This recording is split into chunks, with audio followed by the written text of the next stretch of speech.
welcome back to my channel. So for today's video, I'll be showing you another haul.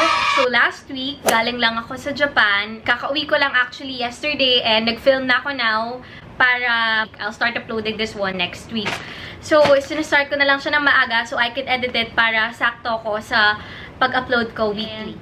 Nagpunta ako sa Tokyo and sa Osaka. Yung mga pinamili ko right now, this is no particular order. Parang randomly lang kung ano lang yung mapulot ko sa kanila and whatnot. Also, by the way, just a disclaimer, this video is not to brag at all. I just want to show you kung ano yung mga napamili ko sa Japan and siguro it might also help you kung pupunta kayo dun. So, let's get on with this haul.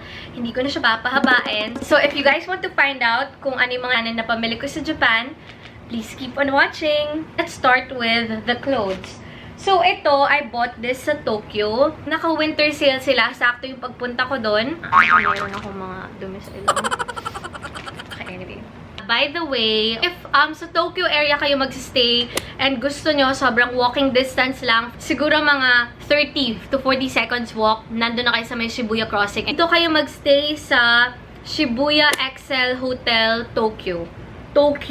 Lagay ko siya somewhere here. Super easy access lang from Shibuya Crossing. So ito, I bought this in Tokyo in Shibuya 109. It's very easy to find. It's in Shibuya Crossing lang. Pagkadaan nyo dun sa Shibuya Crossing, you would see a big sign na nakalagay Shibuya 109. Pagpasok nyo mismo sa Shibuya 109, siya yung pinakaunang store on the left. Ito yung binili ko.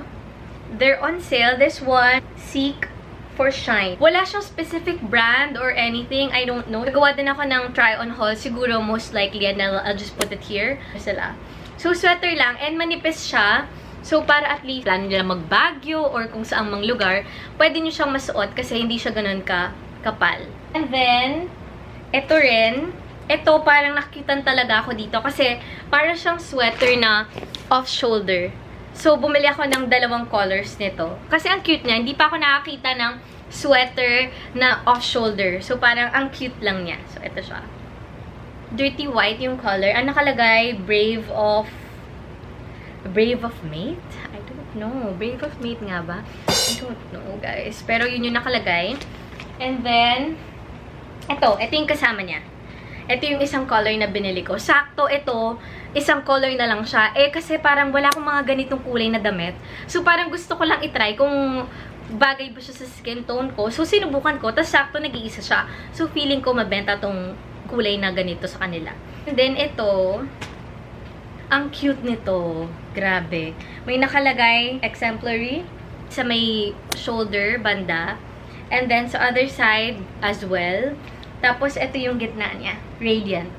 So, ang ganda niya. Parang, pwede siyang parang dress sa akin. Tapos, naka-knee-high boots ka lang. Diba? Itong mga nabili kong to na pinapakita ko sa inyo, doon lang siya sa iisang store. Ito din, bumili din ako ng hoodie. Pero, malaking size to. Wala na kasing small.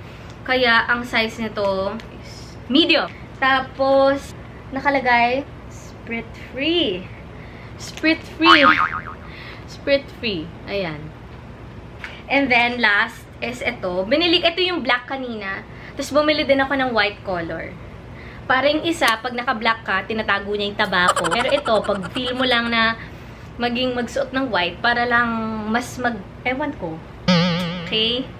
Ito din, nabili ko to doon sa Shibuya 109, 4th floor. Makikita nyo doon marami parang nandun yung mga Kanye West, Anti-Social Social Club, mga Supreme, meron silang mga ganun doon. Iisang store lang siya, tapos nandun lahat. So, yung mga streetwear na sikat, nandun. So, ito, binili ko siya kasi ang tagal ko nang naghahanap nito and wala akong makita.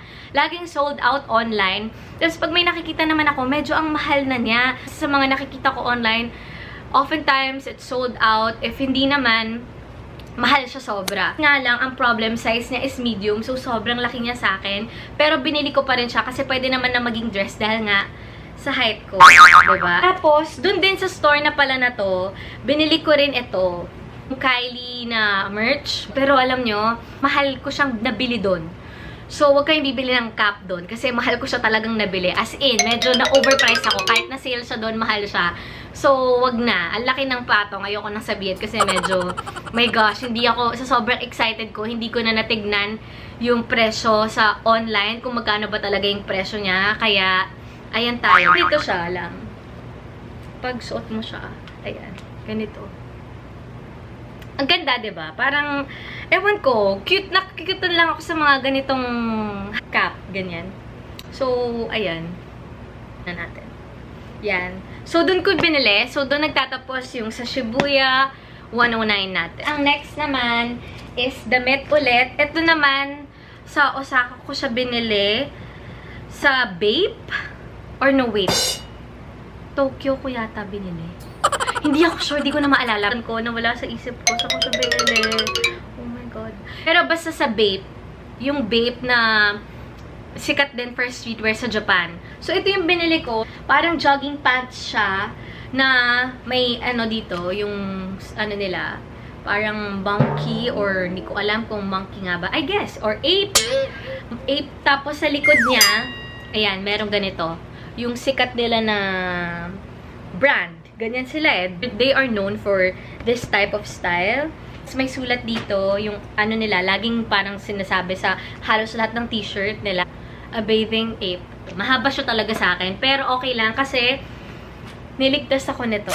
Itong ganito. So, diba, alam niyo naman, for small girls like me, etong ganito savior to, hindi siya sobrang haba sa akin kasi dumidikit na siya sa ankles natin. Tapos may pocket siya. So, anything with pocket, gusto ko talaga. Ito naman yung mga t-shirt na two colors. I bought it in small ako. Kinukuha ko medium. Kasi gusto ko sana parang pagsusutin ko siya maluwag, tapos naka knee-high boots lang, or Doc Martens ka lang, or yung mga ankle-high na shoes. Kaya lang, sabi nung guy sa akin, yung nagbebenta, I should get the small one. Kasi daw, medium is too big for me. So, sige, pakinggan natin siya. So, kinuha ko yung small nila. In this color, in red, and in black. Ay, in black. Wow, black ba to? In blue. So, yun. Tapos may ganito siya sa likod. So, sa harap, medyo plain siya. Kita lang yung parang logo nila. And then, sa likod, yung may design. Tapos, ano naman, sa Don Quixote, ito naman, yung mga champion shirts na plain ha. Yung mga meron ding ibang C dito sa gitna, or C dito sa gilid, or yung champion dito. Mura talaga. As in, super cheap lang talaga. So, ito, binili ko, pang papasalubong ko tong mga to. Mura lang siya, siguro nasa 1.9 or 1.2 yen. So, if 1.9 siya, mga nasa 900 plus pesos. So, ayan. Meron siyang parang C dito sa gilid. And then, I bought the colors also in white. Yung gray. Bumili din ako ng gray. Tapos ito, may C sa gilid. Meron pang mga iba na champion na mas malaking logo, pero mas mahal siya. Parang dami doon. Even yung socks, meron din mga Ralph Lauren na mga socks, shirt, meron ding Adidas, meron ding Fila, marami. Parang meron din silang doon mga binibenta ng mga second-hand bags, Prada, Louis Vuitton, lahat ng mga second-hand na relo, mga Rolex, ganyan. They also have papers to show you na legit siya. Ito din, binili ko siya sa Don Quixote din. This one. Kasi naghahanap ako ng funny pack or belt bag. And sobrang cute niya. 3,000 pesos lang siya sa Don Quixote. Punta na tayo sa mga drugstore na pinamili ko. Ito, halos lahat sa Osaka. Sa may... Shinsaibashi. Dotonbori area. So, Osaka naman kayo magsistay. Yung hotel na pagsistayan nyo, dun kayo sa Cross Hotel. I'll put it here. Cross Hotel. 10 to 20 seconds lang. Nandun na kayo sa middle of everything.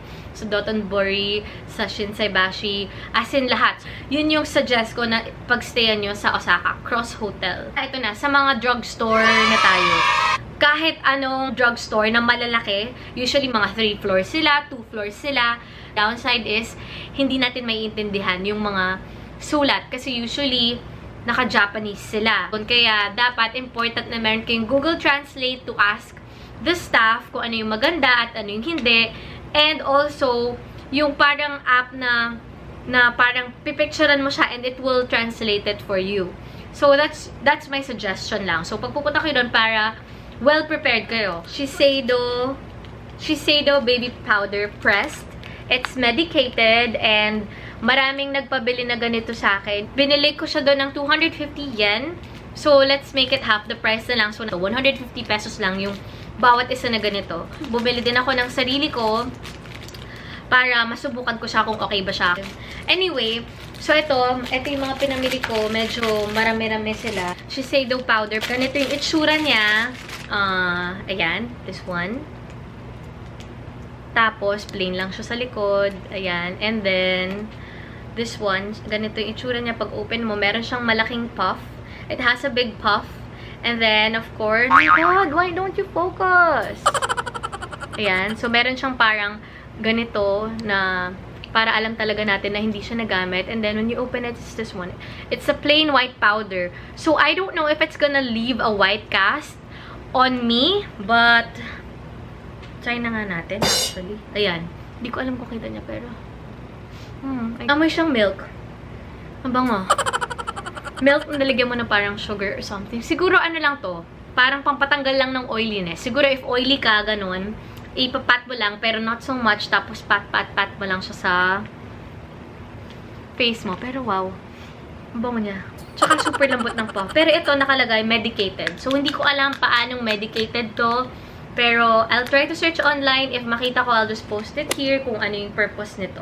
Okay? Ito, nakalagay pear. Isa siya sa mga bestseller daw. And nakita ko yung picture nito, nakalagay, parang alis daw yung pimple agad. Tapos, sinearch ko siya online dahil hindi ko talaga maintindihan dahil wala talaga. Tapos, walang available na staff that time dahil sa sobrang daming tao na mga namimili. So, sinearch ko siya online kung ano ba yung use nito. And sabi, isa daw to sa mga magaganda na pampatanggal ng acne. So, ang gagawin na yata nito, parang ilalagay mo yung ointment sa mukha mo or something. Tapos, hindi siya nakakatanggal ng scars.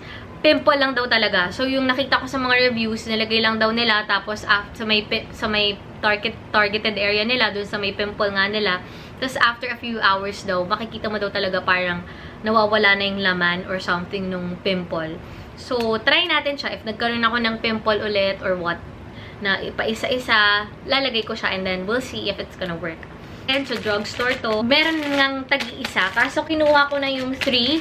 So, hindi ko alam kung for puffiness ba siya or under eye. So, hindi ko rin din siya ma-search online kasi low bat ako that time. So, wala akong pang-search. So, lang din mamaya if tama ba. If mali, pasensya na kayo. Okay? Alam niyo, feeling ko mahaba to kasi ang dami ko sinabi at sobrang daldal ko. So, feeling ko i-crop out ko na lang kasi ang daldal ko ngayon sa video na to. Tapos, ito, naka-plastic pa siya kasi sabi doon, do not open daw. So, ang nakalagay says, do not open the packaging until you have left Japan. Please note that if you consume this product while in Japan, you may be subjected to pay consumption tax.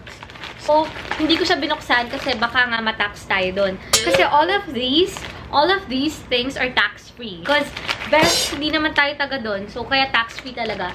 Spin it na now. Ngayon ko pa lang siya bubuksan. Menon. Is it Minon? Menon. Amino Moist. So, I got it in the blue and yung pink. Hindi ko alam anong difference yung dalawa, pero lagay ko na lang below kung ano yung purpose ng each color. Lululun. Ito yung #1 na mask nila. People are raving about it. So, I thought to myself, why not buy it? So, I could like try it also, diba? So, I could know what the hype is about. Ito. Binili ko to sa isang drugstore and collagen. So, yung ibang friends ko kasi nagtatake sila ng collagen, pero capsule or tablet. Eh ako kasi, hindi ako marunong talagang, struggle talaga sa akin na mag-swallow ng capsule or anything or tablet. Kasi nahihirapan talaga ako and kahit sa mga gamot, hirap na hirap akong uminom talaga. Why not try yung powdered version? Mayroon siyang cup na kasama sa likod. This is Shiseido brand. The collagen yung nakalagay. Tapos you can like put it lang sa coffee mo every morning or kung ano man yung iniinom mo tuwing umaga, juice or whatnot. Tapos kasi sinearch ko siya online kung ano yung best na collagen powder na brand. So, ang nauuna is Shiseido. I was thinking of getting the Meiji. Is it Meiji? I was thinking of getting that, pero ito daw yung top 1 nila doon. Bumili ako ng 3 and sana magawa namin siya and ano namin siya everyday. Kasi nakita ko yung pakita ko dito. 'Di ba? Sobrang nag-glow yung face niya. So parang ako na-motivate ako to try this one. So parang 'di ba? Sayang naman it won't hurt to try. And then after that, ito bumili ako nito ng 4. Actually, pinabili lang to sa akin ng friend ko. It's pangalan niya, ito, Suicide ko. Sobrang ganda daw talaga ng brand na to. And parang, search ko sa review, parang facial wash siya, or I don't know if facial wash, pero parang powder formula siya. Lalagyan mo lang siya ng water, and then pwede mo na siyang ipang wash or pang hugas sa face mo. Isa to sa mga top din na best sellers ng Japan. So, bumili ako ng 2 for me. Tapos, nung bumili ako, nilapitan ako nung staff doon and parang sabi, try ko daw to. Ayan siya. Wala siya. Medyo plain lang siya, pero parang nakalagay, oh, I think it's a different brand. Or, yeah, I think it's a different brand kasi ang brand niya, ang tatak niya, Lisage, Lian. Ito siya. Tapos, bigla lang niya ako nalapitan. Parang kumuha ako ng ganito. Tapos sabi niya, no, you should try this one. Because this one is much better. Blah, blah, blah, blah, blah, blah. So, parang ako, okay, I'll just get one. But, so, binili ko na rin. So, para makita natin yung difference niya. Okay?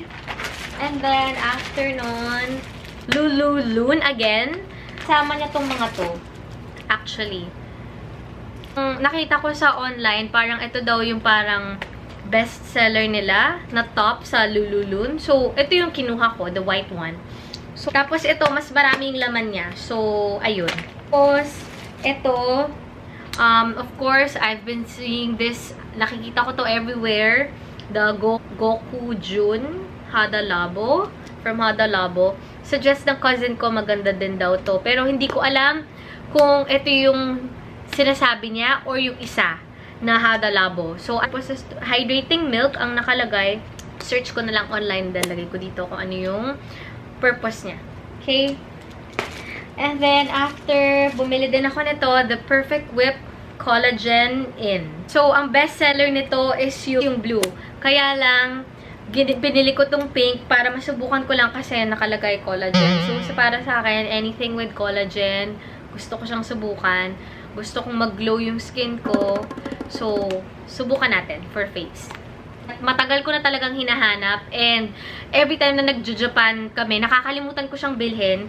So, ngayon, nakahanap ako like pang exfoliator siya na ilalagay mo siya sa face mo. Parang lalabas yung mga dumi or libag sa mukha mo or something. So, ito siya. Natural Aqua Gel. Cure. This one naman, Biore UV Aqua Rich. Ito rin, isa to sa mga ni-rave and best seller in Japan. Pinabili lang din sa akin nung friend ko. So, parang ako, okay, why not? I'll try it na rin as well. Nagpabili siya sa akin ng 2. So, bumili din ako ng 2 para masubukan ko. And besides, it's a sunblock. Makeups naman, medyo konti lang yung binili ko na makeup. Oh, yeah, my gosh. Nakalimutan ko. And this one, mask din siya. Barrier Repair Facial Mask Moist. So, parang ganyan. Siguro, after mong gamitin to, magiging parang baby face or baby face. Magiging texture ng skin mo, parang pang baby siguro. So, yun. Yung isa sa akin, tapos siguro the rest, ipang papasalubong ko na lang siya. So, yun. Makeups naman na mga pinamili ko is ito naman. Eh, kasi diba, alam niyo naman sa previous video ko, yung drunk blush ko, medyo maarte nga ako sa brushes. So, itong brush na to, open mo sa kanya, mayroon na siyang maliit na puff. It's connected. Tapos, igaganyan mo lang, or something. Ito twist mo yung sa likod. Tapos, lalabas na yung blush on dito. You would just pat it like this. Gusto ko nga siyang subukan now, kaya lang, wala kasi akong makeup ngayon. So, pag naglagay ako ng blush on, mas ma-enhance yung mga scars ko. So, very handy siya. Naisip ko, para ito na lang yung dadalhin ko lagi sa bag. So, para if medyo nawawala na siya or something, ganyan mo lang. Pang tamad, ganun. Tapos, Real Lasting Tears Tank. Ito, oh my gosh, wait lang. Kailangan ipakita ko na sa inyo yung mga iba din. Kasi dito na rin tayo.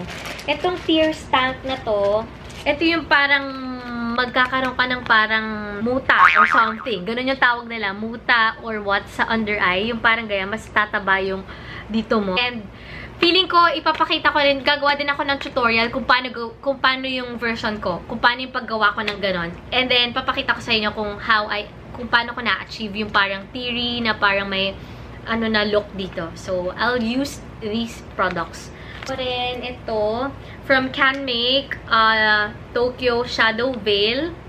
Ayan. Para lang kasi, pang pa-feminine lang. So, parang pag maglalagay ka lang dito, or under eye, push ko pa rin, pero okay, I give up. Ayun talaga, guys. So, I can't. I'm sorry. And then, this one, Suppin powder. Syempre, as usual, Japanese siya again. So, ito siya. Parang face powder din siya. Para siyang sigurong Shiseido na may puff din siya sa likod. Tapos, another blush on again. Ito. Wow, ito mga madaling buksan, ha?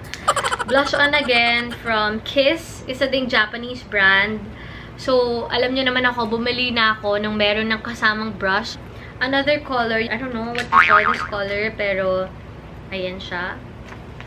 Okay. So, if I put it together, yun yung difference ng color. And lastly, sa makeup is this one again from CanMake. So, yun. Tapos, ang cute ng brush niya. Look how small. Look how small. It's so cute. Anyway, we're done with the makeup. Chocolates. Bili ako ng dalawang ganito. Kasi favorite ko yung mga, parang mga cubes na ganyan na chocolates sa Japan. Hindi ko pa ito na-try. Yung na-try ko, ito yung nasubukan ko. Subong ko lang. Nagutom ako sa kakol ko. Kasi ito talaga ang haba ng haul na to. Sarap. Sarap pa. Oh my god. Hindi ko niyata papamigay ito. Dito na lang to sa bahay. Tapos, ito nga. Masarap. Ito. Ayan. And then, ito from Ghana. Try natin din. Gutom na ako. Ito yung itsura sa loob. Hindi ko siya type. From Mato, strawberry assorted chocolate, cheese yata, and crackers. Yan. Peanuts choco. Ipapapasalubong ko. Kasi ako talaga, personally, I don't like nuts. Pinili ko to, yung matcha Meiji. Kasi maraming may gusto ng matcha na flavor. Milky chocolate. So, yung parang may white chocolate siya sa loob, tapos sa labas, normal chocolate lang. Ayan. Mango, banana, strawberry, and almonds. Tapos ito, nag-iisa na lang siya. So, feeling ko maraming bumili nito. From Meiji, high milk chocolate. So, yan. Tan ko pa pala this one.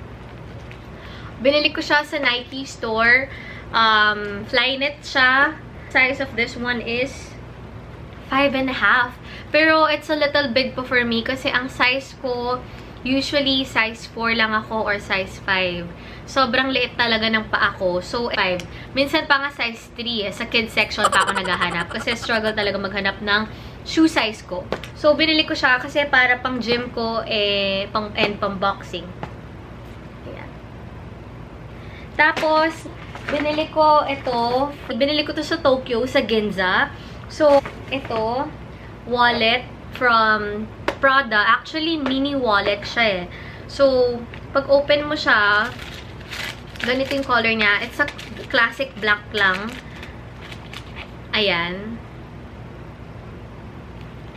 Tapos, ganito yung itsura niya sa loob. Binili ko siya kasi parang maliit siya and parang kahit saan pwede mong dalhin. Lagay mo lang yung credit cards mo dyan, IDs mo, money. And then, I paired it up with this bag from Prada as well. Actually, itong bag na to, alam nyo, nag-iisa na lang siya sa may Tokyo area. And kakalabas lang niya, kunyari pumunta ako today, kakalabas lang niya kahapon. Pag ito lahat, isa lang yung nag-iisa sa display niya, ito lang yon. So, ito yung kinuha ko. It's a body bag. Tapos, parang may tali siya sa loob na pwede mong i-hook lang sa both sides niya. Napalobat na yung camera. Oh my God, oh my God. Ayan, napasok. Ayan. So, matching sila. This one, together. So, ang cute lang. And nag-iisa na lang siya sa Tokyo. Sa may Ginza ko siya binili. So, parang, actually, 2 beses ko tong binalikan. Nung inisip ko muna kung gusto ko ba siya talaga. Kasi, para if hindi, diba, hindi ako magsisi. Kaso, inisip ko pa rin siya hanggat sa umalis kami. So, bumalik din kami. So, napag-isipan ko na gusto ko siya talaga. Kaya, binili ko na siya.